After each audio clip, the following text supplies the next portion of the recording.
Hello all, welcome back to Techsuburb. Hoping you all are safe and sound and living a healthy life. Well, today I'm really excited as I have with me the newly launched Redmi Note 11.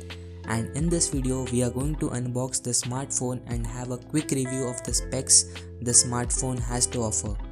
But before going forward, I want you all to smash that subscribe button and also press the bell icon to get notified whenever I post a new video.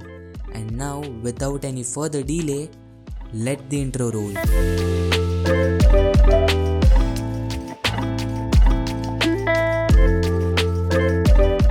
Talking about the box, on top of the box we see the demographic of the smartphone. To the left we have the branding. Right of the box says Redmi being #1 smartphone brand in India. At the back side we have the quick specifications of the phone.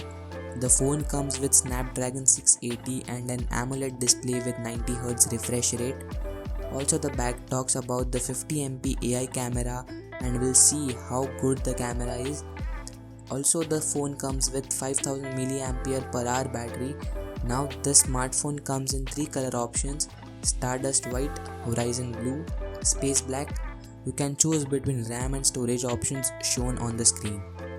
Let's start with unboxing by cutting the seals to the right and left. Taking the top lid off, the first thing in the box we get is a SIM ejector tool, followed with a quick start guide and a nice to have silicone case. Being a budget smartphone, I think it is a nice to have accessory. Next in the box we see the smartphone itself. Taking it out from the plastic wrap, the phone has a nice matte finish on its back. Keeping the phone aside and going further, we get to see the charging case along with the USB cable. The cable is a USB to Type-C cable and the charging brick is a 33W Pro fast charger. This is all that we get in the box. Let's keep all these things to the side and take a look at the phone. At the back of the phone is the 50MP wide camera with f1.8 aperture, an 8MP ultra wide camera with f2.2 aperture. Along with that, a 2MP macro and depth sensing lenses both with f2.4 aperture. To the right of the phone we get to see the volume buttons and a lock and unlock button which also serves as a fingerprint scanner. To the left we see the SIM tray. The phone supports dual SIM and also can take a SD card up to 1TB. At the bottom we see the speaker grill and the USB port for charging. And at the top 3.5mm headphone jack with IR blaster and another speaker grill. Yes, the phone has dual stereo speakers at top and bottom. Let's power on the device and the first thing we notice is Mi logo and powered by Android written beneath. After the phone boots up, we are greeted with MIUI 13 logo. Now I'm going to fast forward through the setup and we'll meet when the setup is complete.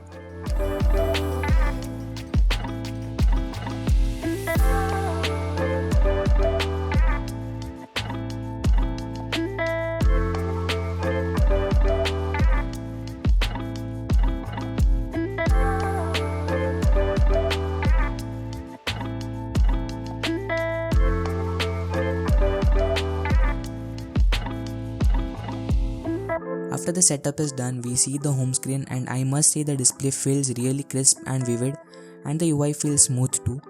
The phone comes with Android 11 out of the box and MIUI 13 on top of it. The phone does not come with a lot of bloatware installed in it. However, you get an option to uninstall the pre-built apps the smartphone comes with. Let's take a quick look at the camera of the smartphone. You get to see the photo and portrait mode. Also the Pro mode is present for fine grain control. For the video we only get to see 1080p at 30fps, which is very disappointing in my opinion.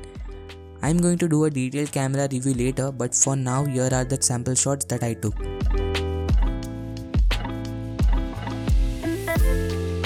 Let's talk about the display because Redmi is marketing this phone for its display. It's a 6.43 FHD plus AMOLED dot display. The AMOLED panel does color reproduction very nicely and the picture and videos look crisp. You can toggle between 60 and 90Hz refresh rate. The phone comes with 60Hz by default. The display can get as bright as 1000 nits of peak brightness. Now talking about the processors, the phone comes with the Snapdragon 680 processor, which is an octa-core processor with Qualcomm Adreno 610 GPU. The reason Redmi chose to go with this processor is because of the energy efficiency this chip offers. and also Quick Charge 3.0, which can charge your device up to 80% in 35 minutes. I tried playing BGMI on this device, but the max graphics this device supports is not even HD. You can enjoy the gameplay at smooth graphics and high FPS or balanced and medium FPS. Now while playing BGMI, I did not see any lags and also did not notice any heating, but yeah, only the graphics were a bit low. I ran the Geekbench Score on this smartphone and the phone gives a score of 1500 for multi-core and 349 for single core. The phone is a 4G phone for this price bracket and does not come with 5G. The phone comes with MIUI 13 based on Android 11, but that is not much of an upgrade as compared to the global version. That's it for this video. I hope you liked it. I'll be coming with a detailed review later after putting this phone to more use. Until then, don't forget to subscribe to the channel for more such content and hit that bell icon to get notified about the latest videos that I post. Leave a comment below and show some love for the channel or leave some feedback or suggestions if you have any. Until then, this is Pratik signing off.